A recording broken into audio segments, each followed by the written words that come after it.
Hello everyone, and today I'm going to be talking about functions.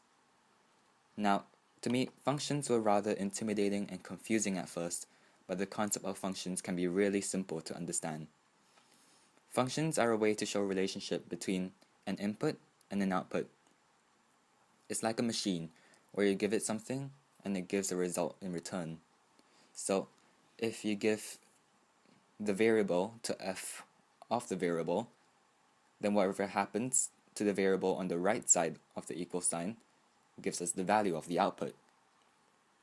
So for example, if we say that f of x equals to x plus 1, then that means that if we give in the value of an input of x, then we would get the output of an integer greater than x, supposing that x belongs to the real numbers or integers. However, it's slightly more complicated than that. In a function, we refer to each and every single input and output as an element. We can also group these elements into sets.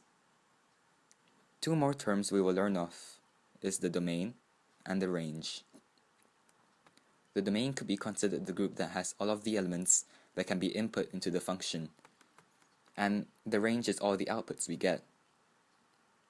Furthermore, the elements of a domain cannot relate to two elements in the range. Conversely, an element in the range can be related to by two.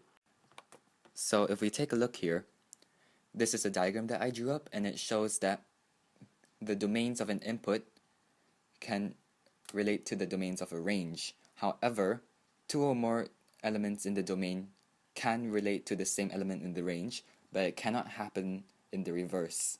Therefore, two elements in the domain cannot refer to two elements in the range.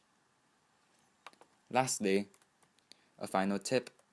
Functions can have names apart from f and x, such as potatoes of k would equal french fries. You could practically name your functions anything. So that's all for today, and goodbye.